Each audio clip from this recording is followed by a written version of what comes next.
that is, which is very common, since Israel could hypothetically have accepted the kingdom.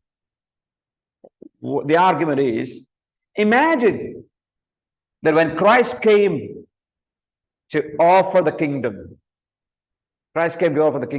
imagine that Israel accepted it, religious leaders accepted hypothetically in the gospel. Then doesn't this diminish the need and value of cross work of Christ? That is a question. If Jewish people accept it, then why should Christ die? Right? It would diminish the value of the cross work of Christ. So that is accusation usually comes against dispensationalism. If Christ offered the kingdom, imagine that they accepted the kingdom, what would happen to the death of Christ? Christ would not have died. So that is the argument. This is a perpetual criticism leveled against dispensationalism by opponents. But note the following. The acceptance of the kingdom in the gospel is purely hypothetical, right? Imaginative. The decree of God never includes genuine contingency. There are no genuine contingency, right? For God, there is no plan B, right? There is no contingency because God, whatever he has decreed, will take place. The cross was not an afterthought or the plan B in God's decree. Though its immediate cause was the recalcitrance or rejection of Israel, its ultimate cause was the impassive will of God, right? It was God's will that Israel would reject kingdom offer. Now, only the kingdom was postponed as a result of Israel's unbelief. Yeah, please understand. When Israel unbelieved, it was a kingdom that was postponed. The cross work of Christ was unaffected. It had been clearly prophesied that the Messiah had to suffer. So there is no way that the cross work will affect, because it is a prophecy in the Old Testament to become a savior, king, and agent of the new covenant. It was the Old Testament prophecy. Death of Christ is essential to the kingdom, answer to the church, both needed. Had Israel accepted Christ as their king, his death still would have been necessary, though his reign ostensibly would have been immediately upon resurrection. That's what will happen.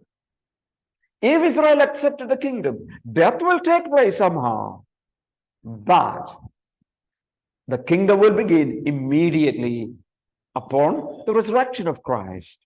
So what we're saying, even if, this is a hypothetical situation, we know the truth, they're rejected. But even if Israel accepted the kingdom offer by Jesus, still death is necessary, right? But if the accepted kingdom would have begun immediately after the resurrection. Now here is a problem. Covenant theologians face precisely the same problem. Now, usually this argument is raised by covenant theologians. They also face precisely the same problem. We know that clearly Christ came offering the kingdom. No matter the system what one adopts, Christ clearly offered a kingdom. He said, repent because the kingdom of God is at hand. So there is clear offer of the kingdom. Imagine, had Israel to a man accepted the spiritual kingdom. Imagine that they accept a spiritual kingdom. Does it mean that they would have been saved by some means other than the death of Christ? They are saying Christ offered a spiritual kingdom. And imagine that Israel accepted spiritual kingdom offer. Then are we to say there is going to be salvation through some other means without death of Christ? The cross was still necessary, even if it is spiritual kingdom. So I am saying anyone can argue either way, but we know the reality, and therefore there is no issue here. Okay, another problem. This is the important issue. Please listen carefully. Does the distinction between Israel and the church extend to eternal state?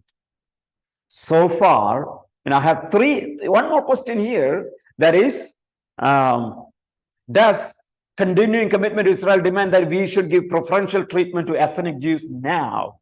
Is a question that I'm going to discuss.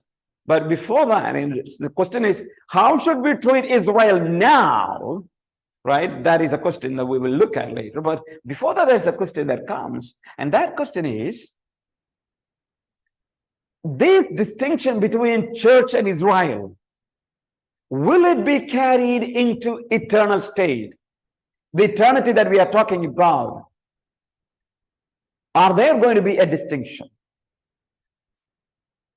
Let's look at it. The great majority of references to Israel and the nations in prophecy have to do with the earthly millennial kingdom. Earthly millennial kingdom. Yes. So if you look at Israel, if you look at the Old Testament, the kingdom that is explained in the Old Testament, majority references are about an earthly kingdom, right? Earthly millennial kingdom, right? That is the prophecy. But we need not to conclude therefrom that ethnic and national distinctions are lost in the eternal state.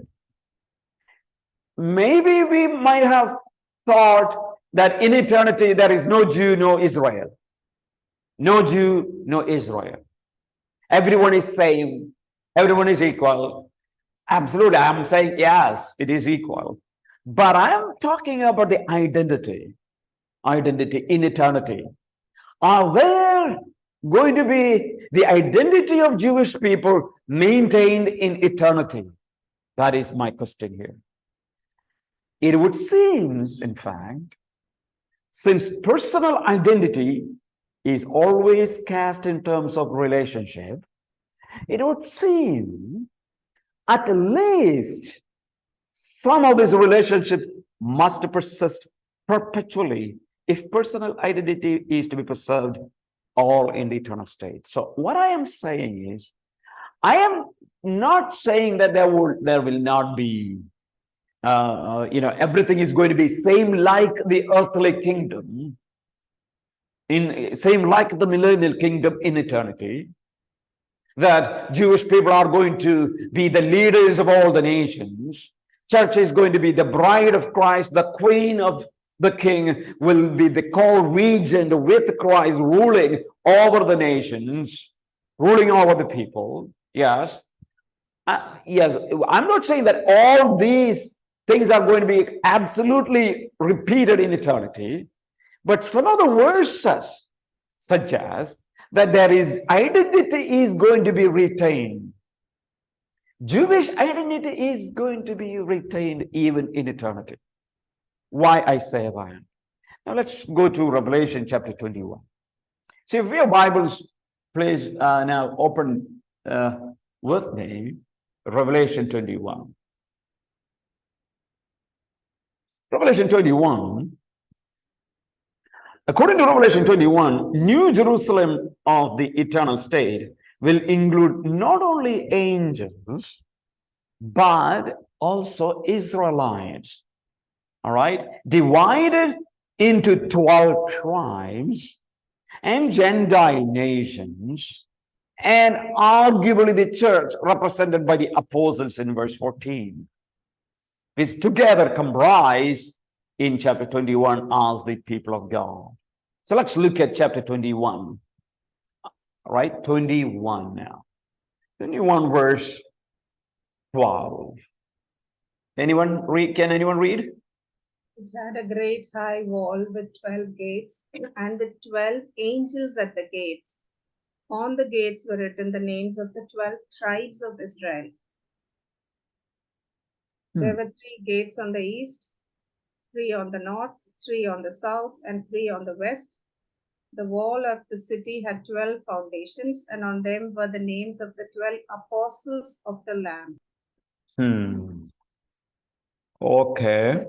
So when you look at, it is the descriptions are given there about a new Jerusalem, right? It is, so if you know in the context of this passage, this is what you read in verse 1. Then I saw new heaven and new earth, right? That is what verse 1. And the first heaven and the first earth had passed away, and sea was no more. And I saw holy city, New Jerusalem, coming down out of heaven from God, prepared. So this is a new heaven and new earth. New heaven and new earth. This is talking about eternity. I think no doubt at all. But as you come to the descriptions, and in the descriptions we see in verse 12, and it is talking about New Jerusalem. So there is a New Jerusalem coming to the new earth, and in the New Jerusalem is like coming down like a, all right, in verse 9, if you read that, came 7 angels who had come, 7 balls full of the 7 last plagues, who spoke to me, saying, come, I'll show you bride, the wife of the Lamb, bride, right? And he carried away the Spirit to a great high mountain and showed me holy city, Jerusalem, coming down out of heaven from God, having glory of God, radiance, and the most rare jewel. Okay, in verse 12, it had great high wall with 12 gates. New Jerusalem had 12 gates, and 12 gates have 12 angels, and on the gates the name of the 12 tribes of the sons of Israel are inscribed, which tells us that there is some kind of identity of Jewish people still remembered, right? And then we also see the names of the 12 apostles of the Lamb. Most probably they refer to the representative of the church, right? 12 tribes, the names of the 12 sons, 12 tribes represent Israel, and 12 apostles represent the church. And if you look at verse 24, what do you read 24?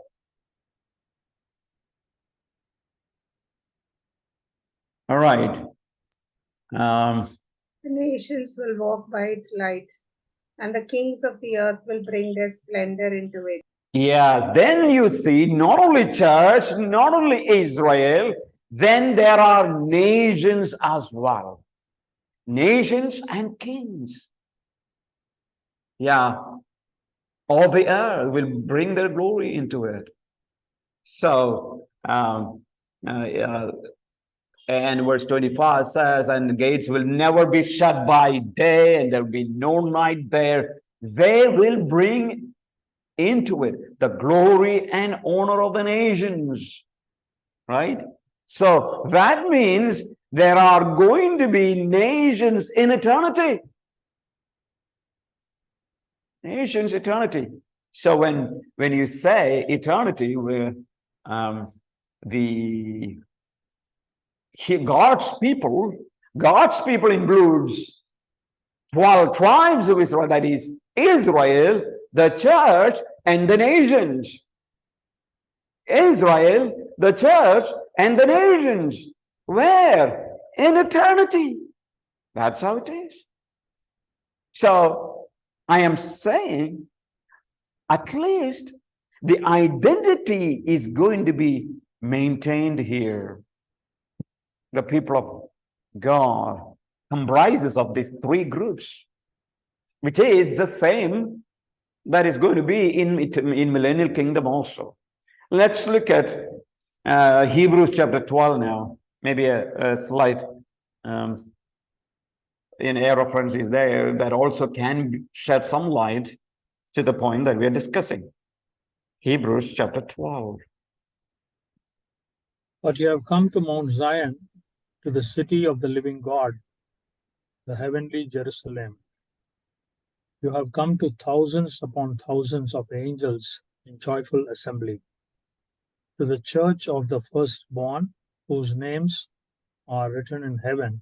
You have come to God, the judge of all, to the spirits of the righteous made perfect. And Jesus of the covenant. So if you look at Hebrews chapter, it speaks of eternal state occupied by God, angels, and the church, and at least spirit of righteous men made perfect. And if you compare that verse with Hebrews chapter 11, yes, you might understand. So there are various groups of people. Hebrews is shedding us a little bit of light that there are, in that there are some differences, identities to be maintained. Now, not only that, let's one thing more. Many references to Christ reigning over the house of Jacob is forever. It's not, see, in the Old Testament, you will never read that it is for 1,000 years. There is no revelation as the kingdom, the mediatorial kingdom, the Jewish kingdom, that is God promised for 1,000 years. It is promised as eternal or everlasting, forever. Also demands a perpetuation of Israel into eternity. Yes, identity of Jewish people will be maintained even in eternity, friends. That is what I wanted to talk, right? So I am saying, yes, it is not going to be everyone without any identity differences. Everyone will be there same. No, that's not the way it is going to be. The identity is going to be maintained even in eternity. That is what I think by looking at these verses. Now that means that leads us to a crucial question on Israel, right? Does God continuing commitment to Israel demand that NT Church give preferential treatment to ethnic Jews? Right? I am talking about politics now, right? Should we treat ethnic Jews, have some kind of priority than all other people in the world now? Should we treat that way? That's the question. Now, the fact that dispensationalism has not been prevailing theological systems throughout the history of the Christian church has resulted in a great deal of anti-Semitic sentiment and sometimes even brutality in the name of Christ. Yes, you know that, right?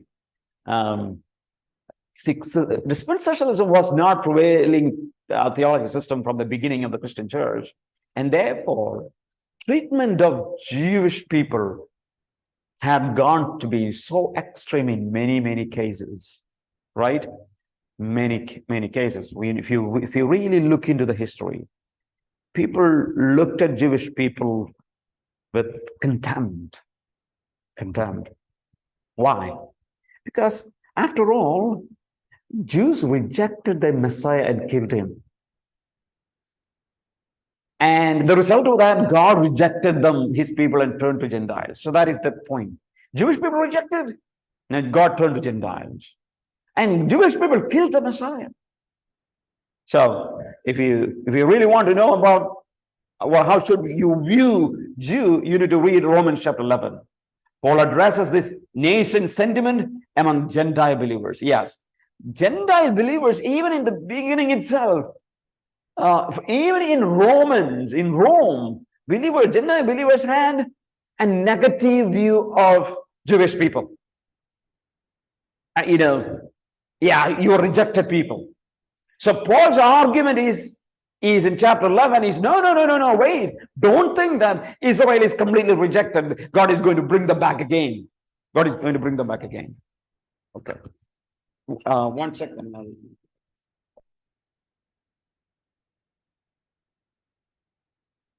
Hello. Hello. Okay.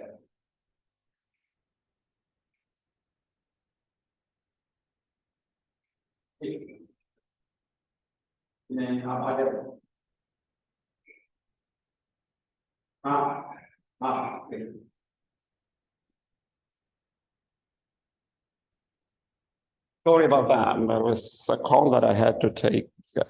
Right. So I'm saying, even in the biblical times, there were some people who had a negative and very ill view toward Jewish people, even biblical times, and say that God rejected Jews forever. That rejection is forever. So that was, as Paul says, Paul corrects that thinking and observe that God has not rejected Israel permanently. No, the rejection of Israel not permanent. If you look at verse 1 and 11, right? So let's look at Romans here. I think it's better that we read Romans chapter 11, verse 1 and 11. Let's read this verse. Romans chapter 11, verse 1. Can anyone read? I asked them, did God reject his people? By no means. I am an Israelite myself, a descendant of Abraham from the tribe of Benjamin. All right. Okay. Yes.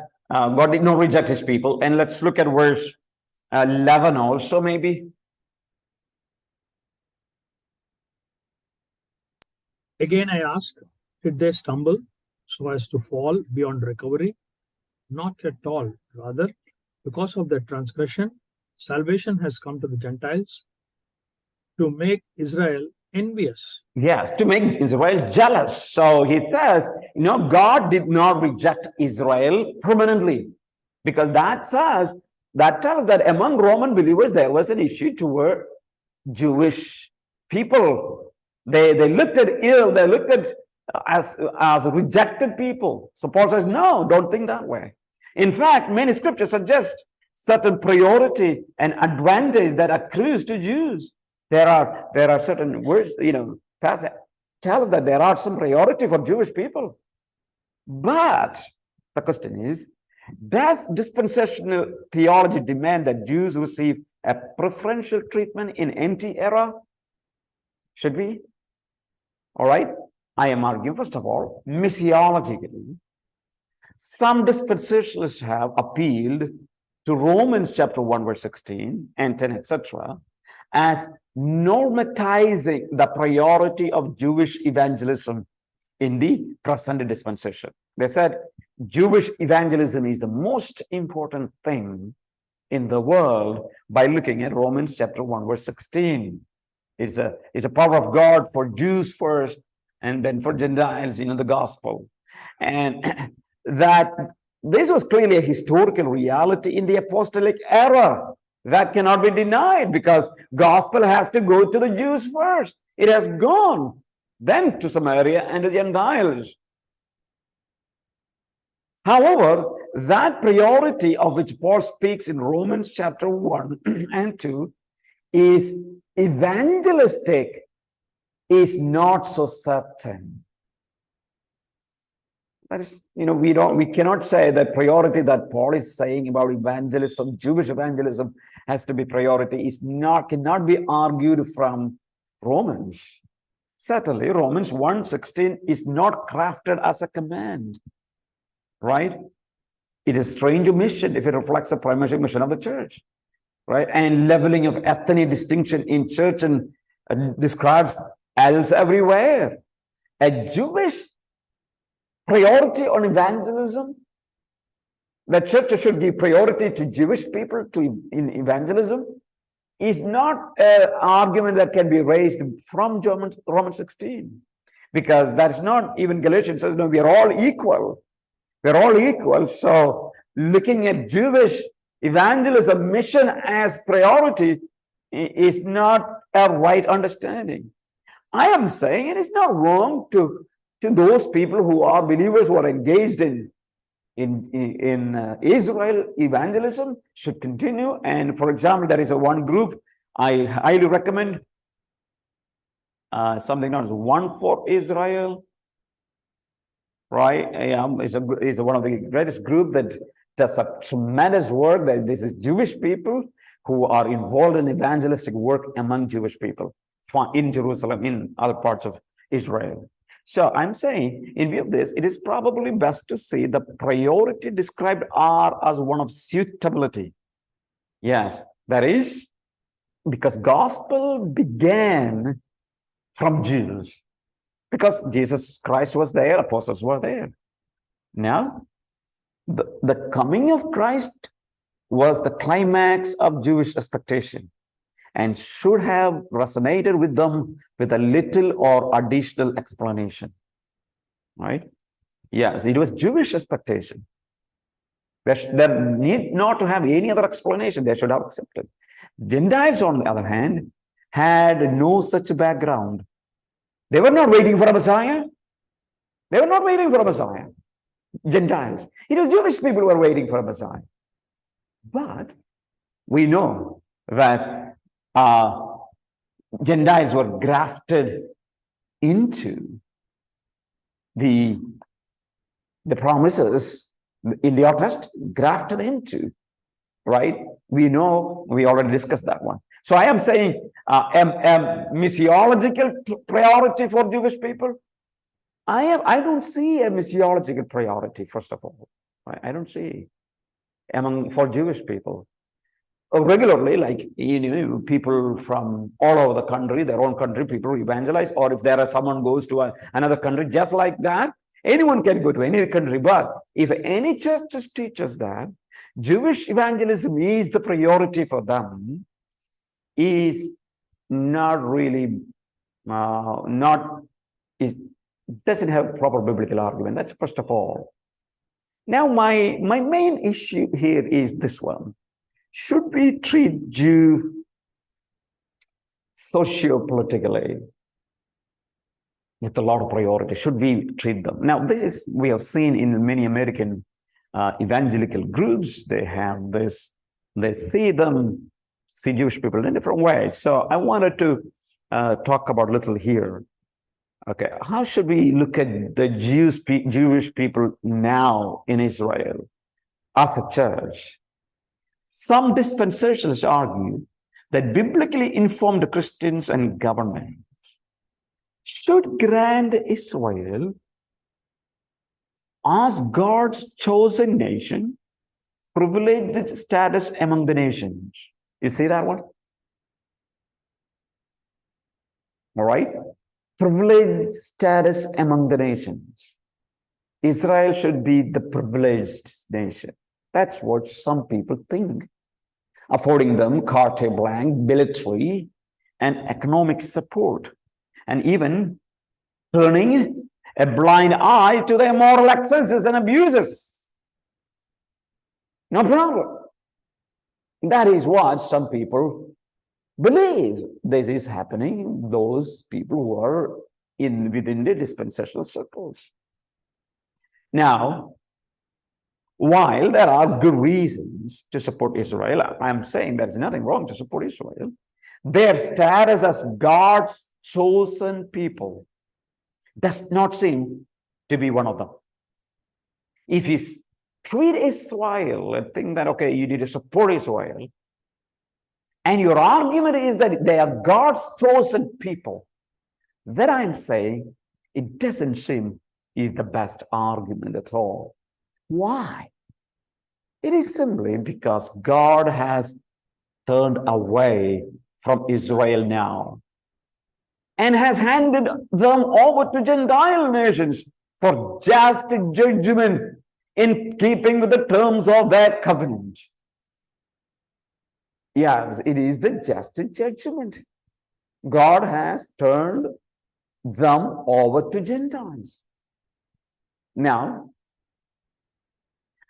that doesn't mean, again, this certainly gives us no license for unwarranted abuse or attempts at genocide, right? Remember, Hitler did, which certainly failed. But neither does it demand that we show a special favoritism. God's program with Israel is in hiatus. That is in parenthetical interruption until the fullness of the Gentiles comes in. It is in parenthetical, it is in hiatus. There is no favored nation status conferred on Israel today. There is no favored nations. Because right now, God's main work is not with Israel. It is with the church. God's primary focus now is not Israel. It is the church. Because God's program with Israel is in parenthetic, right? Israel is in parenthetic because right now they are not the main focus. They're not the main focus. The main focus is the church. Gospel has to be, Jesus said, you go to the whole nations. Make disciples of all the nations, not one nation, not one priority, no, all the nations. That is what we study. And there is no need of a specific treatment for Israel now. But that doesn't mean that God has rejected Israel permanently. No, he has his plan, will continue. Romans chapter 11, Paul argues. So, yes, the way that I look at Israel, I mean, because Israel is Israel, that doesn't mean that we are here to support every abuses and every wrong things that they have made, right? Neither we are not going to support that because Israel is not, God's focus is not Israel, but rather all the world. That doesn't mean that anyone and everyone can abuse Israel as well. No, that's also absolutely wrong. Israel is to be treated as every nation, other nation should be treated with the proper kinds of respect. Whether it is Papua Guinea or Israel or India, it's going to be treated as just like the same nation, same country. That's all. Because in God's program, no country has any priority, even United States. In God's program, there is no priority. Maybe there are more Christians. Fine, understood. No favoritism at all, right? No favoritism at all in God's word. So that is something that we need to keep in our mind here.